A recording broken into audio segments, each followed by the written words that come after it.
Welcome back to Unboxed, the podcast where we rip the tape off the boxes life puts us in. Today's episode is very special. It's not just a conversation, it's a mirror. If you have ever looked around you and wondered, how did I end up here?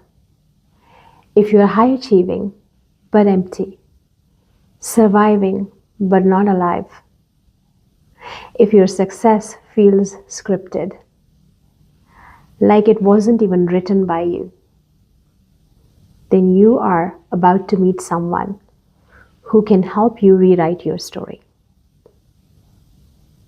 Today we have Tanvi with us, a powerful voice in the world of human behavior, subconscious healing, and value-driven living.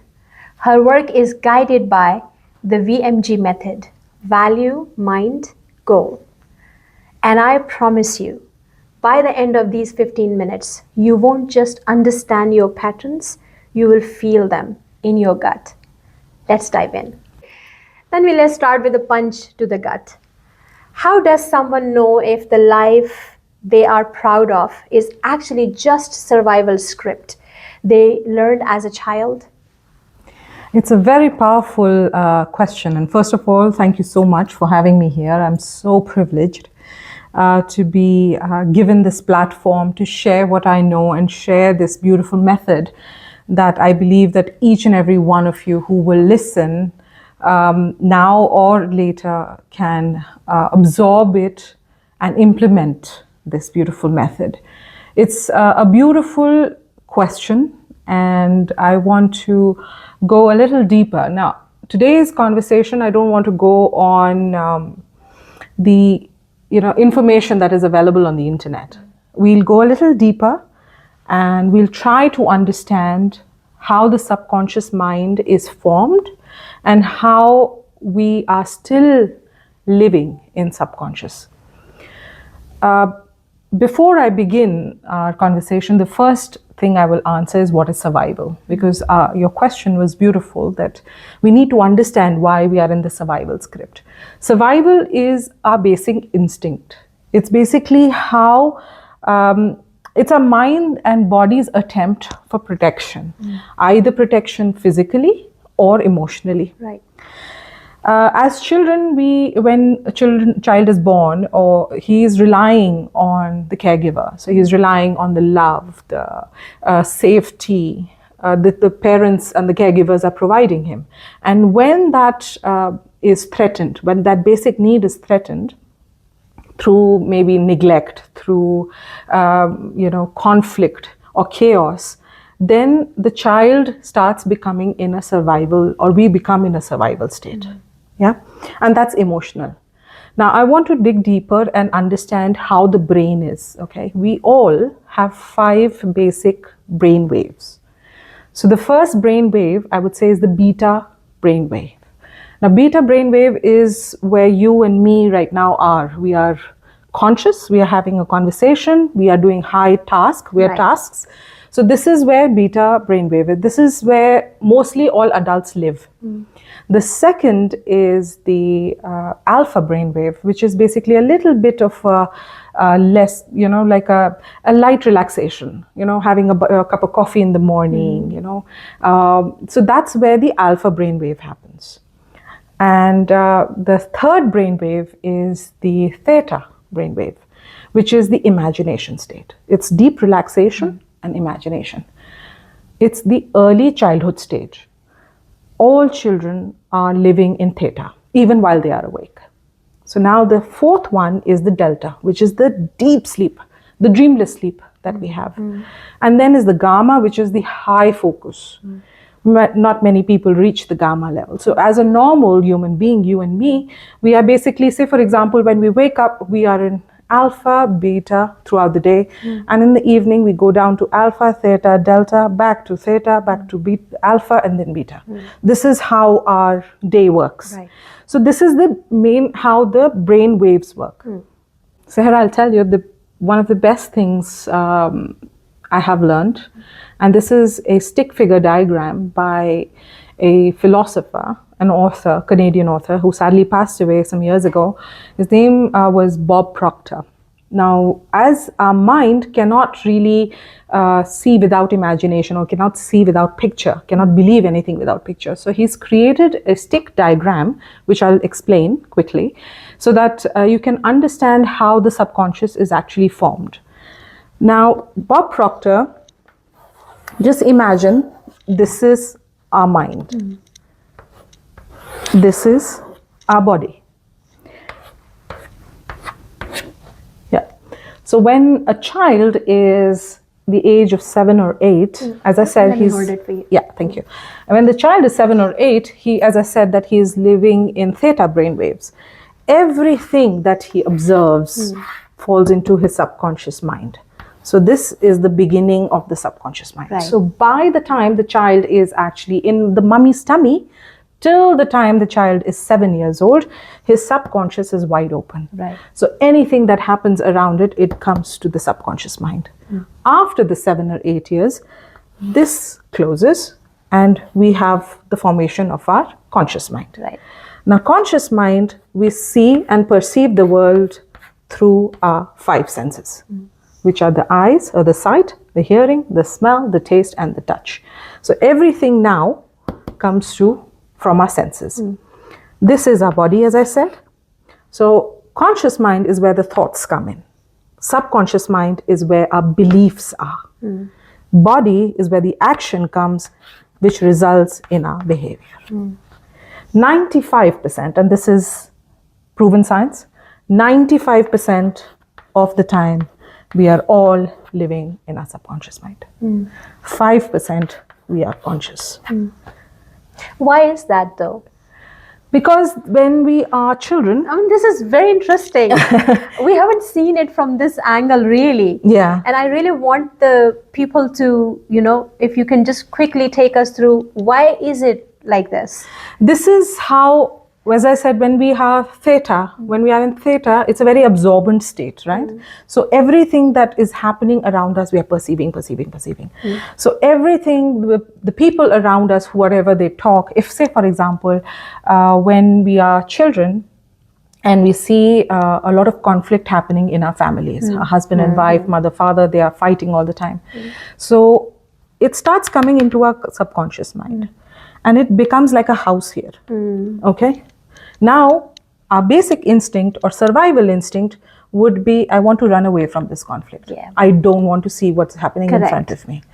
So when we grow up, because we keep seeing it all the time, it becomes like a pattern. Multitude of habits, it's called.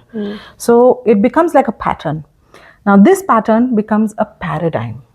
Paradigm is multitude of habits. It comes from an old Greek word called paradigma, which is basically in 1962, I think Thomas Kuhn, he wrote in his book, The Science of, I think, something revolution, I don't get the name right now, but he gave the name that it is patterns. If it is a repeated pattern, it comes into a subconscious mind. Right. I'll give you a very tiny example. Now, coming back to the survival script of conflict, running away or avoiding conflict. Because it is happening so many times in front of us, our mind makes it a house, and later on, we become people who say we'll apologize all the time, even if it's not our fault. Exactly. We'll say sorry. And this is so common. It is. Yeah. But there is a deeper truth behind it, which we don't see why this pattern has achieved. So these subconscious is repeated patterns. Easy to explain. When we were kids, our parents used to teach us how to tie shoelaces, right? Right now, it's a automatic response. We will go, we'll wear the shoes and it's done. But when we were kids, it was our parents are repeating and it gets tattooed in our brains. Or this is how the subconscious mind is formed. And this is why each and every thought that comes, or each and every situation or challenge that comes, it is first evaluated in our subconscious mind, then we act through our behaviors. Right. Wow. Did we know that? I don't think so. So I wanted to add a little bit more on... Do you still need it? No, I don't think so. But I will just add, you talked about proud in the question. It was the pride. The feeling proud is a very good thing, because if you're feeling proud of your achievements, it's a very good thing. But we need to understand what is the underlying of that pride. If that pride, the happiness or the joy that you feel from doing the task, and you feel a sense of achievement, and that achievement fades away very fast, that means there's an underlying issue. Correct. That we have not yet addressed. And this is what we need to address. We just try to say that, oh, pride is like a polished mask that we put on our faces and we go with the lives, but it's not that. We're coming back to the question that I asked. So it is scripted. It is scripted. 100% it's scripted. Oh, wow. Tanvi, this is such a beautiful conversation. I think we need to have tea while we're having this conversation. Definitely. And I know Zishan has a treasure of tea, so let's just steal some. Whoa. Thank you. Look at that. Oh my God, which one would you go for? Something that I haven't tried yet. So let me go for this peach one. Okay, let's try that. Tanvi, you have said earlier that people cry when asked for to name their top 3 values. Why you think people fall silent? What does that silence actually mean? Beautiful question again. The first thing I would say, what is silence? I think silence isn't lack of intelligence. It is basically a symptom of misalignment, something that is not correct. That is why. I'll elaborate a bit. Say, for example, when we were growing up, everybody, our parents, they told us that you should only be speaking when you've been spoken to, or they are the ones who are telling us how to live, how to talk, how to behave, what does success look like. So when we actually grow up, we try to meet the expectations of other people. We don't really see what is inside us. That is why I said that when people cry because it takes them literally a punch in the gut to really see who I am actually. So in order to understand the word value, I will go a little bit deeper. Now, value as a word, people think of it as a verb. That means the worth or the monetary value of something, or this person or this thing is valuable to me. But here we're talking about value as a noun, the principles or standards by which we should live. So it's basically the foundation of our meaningful existence. As everyone in this world, we all have different DNA. You and me, we are different from each other. We have different fingerprints. So our values is like our fingerprint. You have your own set of values, I have my own set of values. And each one of us, we live in a hierarchy of values. So if we are living, say for example, everybody lives on something that is high on their values, and some would think they're low on your values. When we are living on the higher values, that means we are living. On the low, we are surviving. So when we do something which are on our high values, we are naturally energized. We lose the sense of time. There's no time, there's no food, we don't feel hungry. And we are inspired. We don't need the external motivation. We don't need a push to do a certain task. We will do it intrinsically. Now, similarly, if you do something which is lower on your ladder or hierarchy, then basically you are procrastinating. You are feeling exhausted. Oh my God, I can relate to that. And your achievements, they don't feel fulfilling. They feel empty. So no matter what you do, you will still feel empty. So as people, we urge everyone to really sit with that uncomfortable feeling. And I want to highlight that values should not be chosen by us. It has to be discovered by yourself from inside, as I said. And that's when we are truly proud of our achievements. Otherwise, these achievements, this pride doesn't have a meaning. Correct. Yeah. And when we are not aligned with our highest values, something is missing. and we have to really go back and see what is serving us and what is not serving us. And what is not serving us, we need to make sure that how to change that particular paradigm. Right. Beautiful. Tanvi, let's talk about misaligned ambition. And this is something that I would say I have experienced it. Okay. So here is the question, and it hit me really hard when I was drafting this question. I just told you that. What happens inside a person who's been chasing goals for decades only to realize none of it made them feel worthy? Like, what have I been doing all my life? Yeah, I think it's a very common thing, but I'll just frame it into 2 sentences. It's like building your mansion and the foundation is not yours. When, Bob Proctor always said, we are not born to work, we are born to create. So we are on this world because of our surroundings, because of our conditioning, we become slaves of our external goals. True. And the goals that are not even our goals, they have been set by someone else. They have been set by the society's expectations. So we are going only here to meet the society's expectations.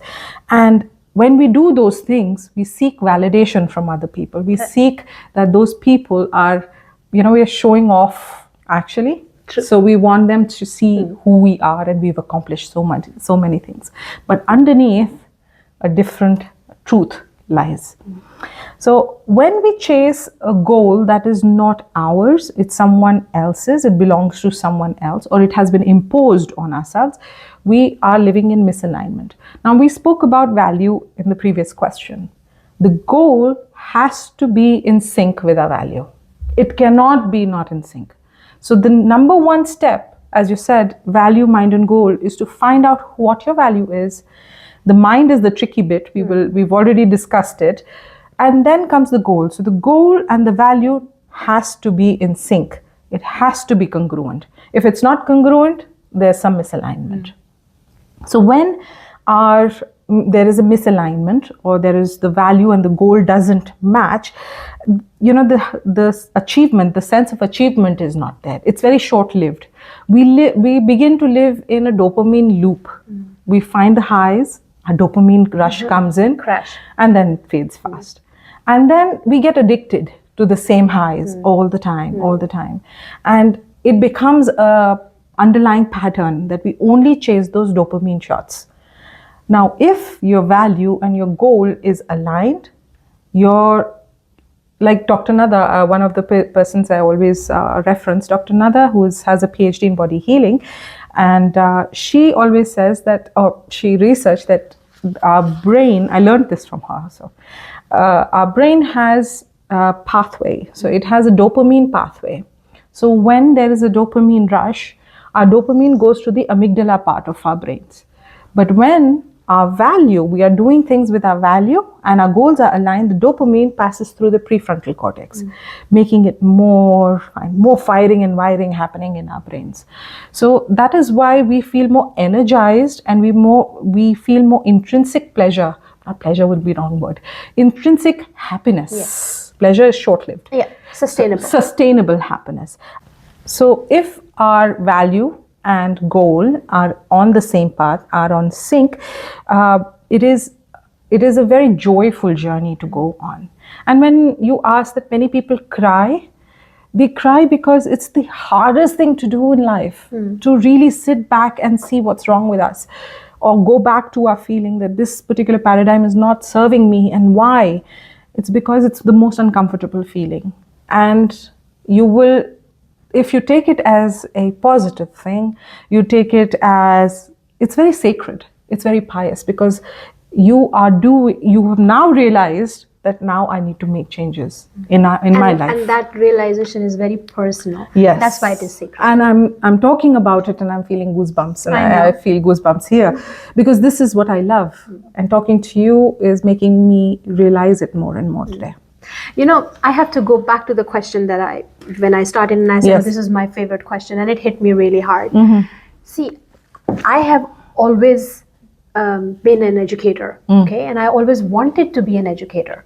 So it's not that somebody put that dream in my mind, but I didn't want to be just an educator. I wanted to make a difference. I wanted to, so when I was a teacher, I was not satisfied because now I need to look at how I can contribute more. When I became a teacher trainer, which was the, higher serving and higher calling, and I was like absolutely loving that feeling that now I'm training teachers, empowering them. But still, oh no, something's missing. And then I was like, no, I have to be a decision maker. So then I became the leader in the educational setups. And then I started making decisions that made difference. But then I was like, that can't be it, because we are still working in an institution that is driven by numbers. So how free I am, and that kept, punching me. It's not that I wasn't satisfied with my career. I was very satisfied, but I thought there is always more to it. Yeah, there's always more to it. And finally, when I'm here talking to you, I'm like, when you're talking, I can reflect on my entire journey. And I'm like, wow, this is exactly how it has been happening. Not that I didn't find my high value. I knew my high value, but high value has so many layers. It has. That, at time when you are trapped in one layer, it can make you very uncomfortable. It can, definitely. So having a good job, well-paid job, having a good lifestyle, it is connected to your high value as well, because it's bringing some sort of... It's a reward system. It is. Our brain works on a reward system. Correct. So if you want to know more or get more, then you have to have a reward. Say, for example, now you said you are a teacher, you're an educator, and you always wanted to learn, give more, not sacrifice, give. Yeah, and you can only give from your highest value. You cannot give without highest value. Otherwise, you're sacrificing. So you got to reach that point. You have to reach that point, because then and only then you have a focused, growth-oriented mindset. Correct. Otherwise, you will say, "Oh, have a growth-oriented mindset." What is growth-oriented mindset? We don't know. But if you know who you are, what you want, where you are headed, then your mind starts working towards that goal. So it is very important to find that sign that I need more. See, goals we are not saying that, okay, we have achieved the goal, then that's it. No, goal should be even more. Bigger. That's why we say biggest goal that you can Correct. think. And that there is no end of what you are thinking. Correct. Obviously. So now, like for me, I say now I'm talking to you, I want to be on CNN talking. That's where I want to go. So if I put my picture that I want to be on CNN being interviewed there because You'll of make this a method, way to reach and that. I make a way. Absolutely. So this is what this method, this beautiful method, has really shown, and I hope, me too. I know. And it's a beautiful sign. We just need to dig deep and find out what we are, who we are, and what we want to be. Absolutely. And here is the one that hurts the most. Why do we normalize waking up tired, working on autopilot, and needing a crisis to feel alive? What have we accepted as functioning? I think what we call functioning is slow burn, is slow burnout. It is. And we think it's functioning. Maybe it's on our lower values, and that's why we keep doing it, and that's what's draining our energy, because we procrastinate. I will do it tomorrow. Correct. It's not important. I'll do it at the last minute, and I need a reward to do it. Say, for example, you just told me that you've been an educator. If I give you, I'll say there is no money involved. Yeah, there's no money involved. And I know your passion lies into the special needs.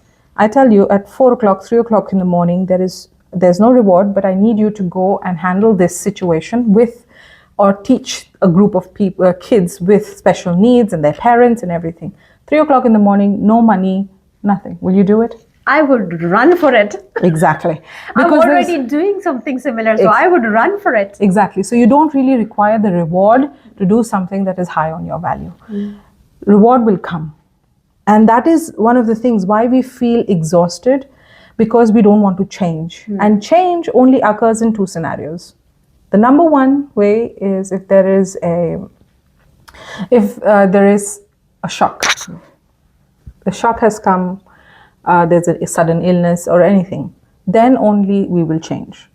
Or the second is intrinsic change, that is more sustainable. And this change needs to have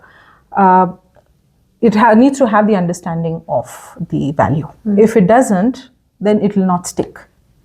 So you need to have, you need to evaluate the change that you want to do, why you want to change that behavior that you have, what is the reason, and is it congruent with my highest value and where I'm headed with my goal. Then you will make those changes by yourself. Say, for example, somebody is smoking, and if I tell him that he knows that smoking is harmful, all the packets of cigarettes have this message that it's injurious to your health. So how can this person change? He's still spending a lot of money to smoke. But when the doctor tells him there is something happening in your lungs, beware, that's the time it's like, no, I have to change myself. I have to change this. But if he knows his highest value, he will keep his body as a temple because he wants to protect it, and he will pray for it, pray for health, and his health will take priority automatically. It's like a different wheel of life. We will discuss it one time again. So you will prioritize your health, and it'll happen organically. Correct. You don't need to push it. So when we are always tired, if we want to do a task, we are always tired, or we are waiting for others to praise us, that means it's not your highest value. You're doing it for survival, you're not doing it for living. I now recall in my previous job experience, there was once when my boss was talking to me and somebody said something about promotion, and I don't know where it came from, and I said, I don't work for promotions. I just said that. Yeah. And then I never got one. I think they got settled with it. Yeah. So then I never got there one. is a science behind this as well. Dr. Joe Dispenza, who is an American lecturer and researcher, he always said that most people, we live in a constant state of stress, always. And when there is constant stress, that is chronic stress, the stress hormones, that's the HPA axis that we have, the adrenal glands, they produce the stress hormones. There's cortisol, adrenaline, and noradrenaline. So it floods our brain with these hormones. Now, acute stress is good. Like if some lion or something comes in front of you, or you're driving, that's fine. For safety and survival. But if it is all the time you are in stress, that means these three hormones are flooding your body, and you are in constant fight or flight response system. Correct. Your parasympathetic system, which is the rest and digest, doesn't work. You are always on fight and flight. I want to run or I want to fight at the same time. So when we start believing that, we start believing that if we settle, we are unsafe. If we quit, I will not get a job. Where will I eat from? That is why we keep doing the job that we hate every day. I'll give you an example. A few years ago, I used to be working with a hotel here in Bahrain, and I'll not name it. But every time I used to go there, there was a bridge that you need to cross to get to the place of work. And that bridge, as soon as I got on top of the bridge, I had a very sinking feeling all the time. And I used to hate going to work. I don't like using the word hate, but I hated it. And I literally stayed there for 2.5 months, and I quit. The salary was way above what I was earning in my previous job. And for at least 2-3 months, I was without a job. But it made me realize that I understood my gut feeling that this is not the place for me. Correct. Many people, because of the survival, because of the food and the shelter, and responsibilities and liabilities. They do it. Yeah, that's the reality of life. Yes, but many, somebody had asked me recently that if I start living like you, Tanvi, I have to quit my job, which was very interesting. We never say quit your job, okay? You're doing 9 to 5, maybe survival work, which has nothing wrong in it. You do it. But say, for example, you are an artist, you love to paint, but you're working in a bank. Full day, you're in the bank, and you don't have time to paint or anything, digital art, nothing.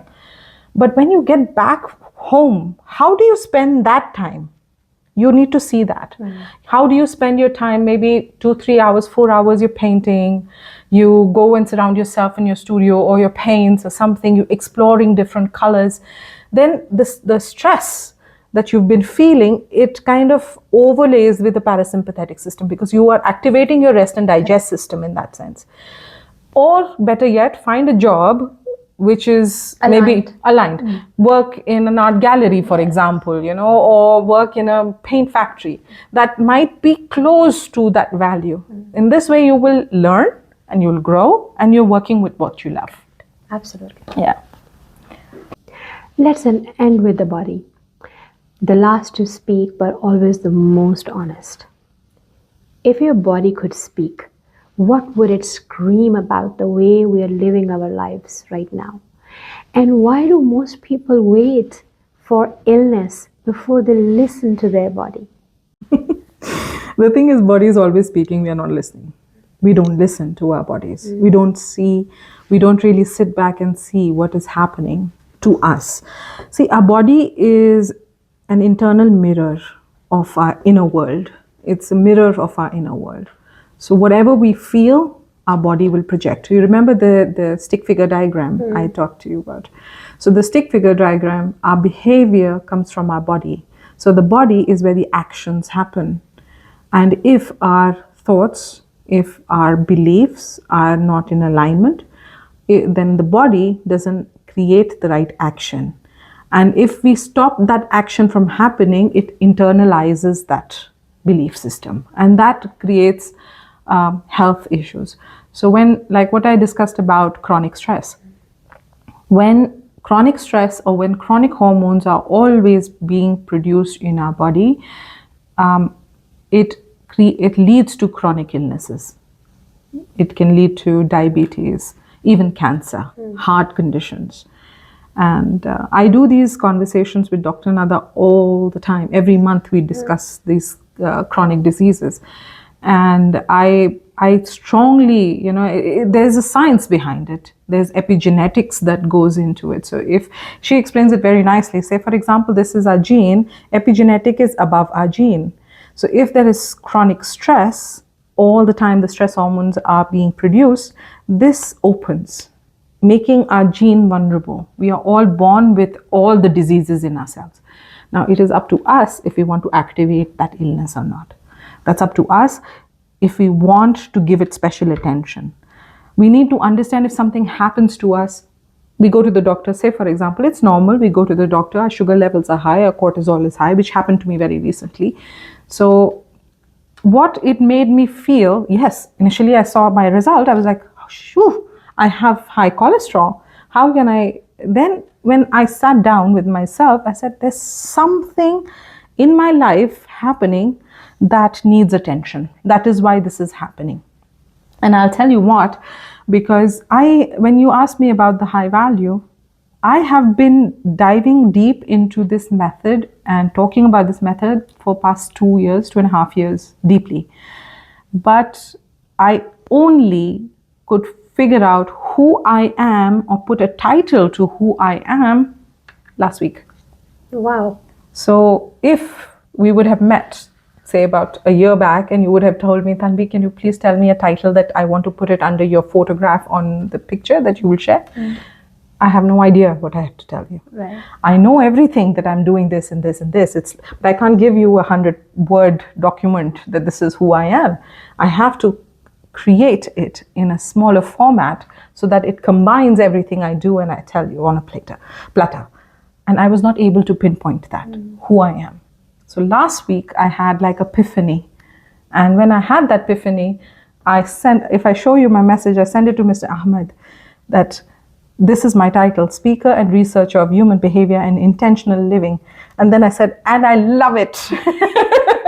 Because when I'm speaking it, then you know what he told me? He said, tell it to every single person that you know. Keep talking about it. Keep talking about it. Because what happens is, if I keep talking about it, it becomes a new paradigm in my mind. It's a pattern. Belief. It's a belief, it's a belief that this is who I am.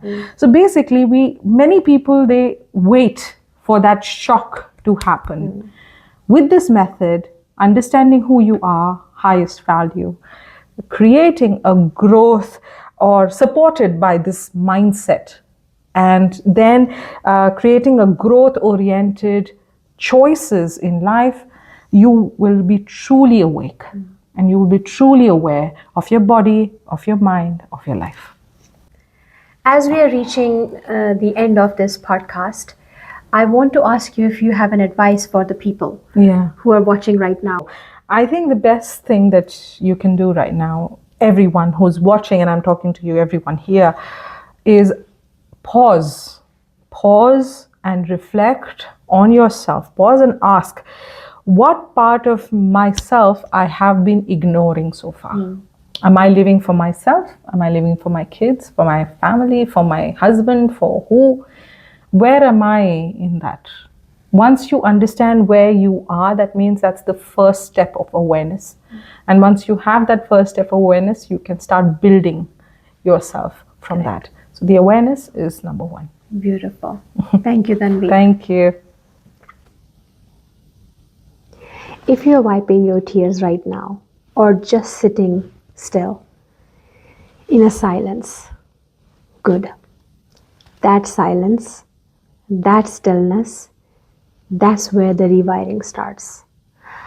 Tanvi, thank you so much for the science, the soul, and the permission to pause.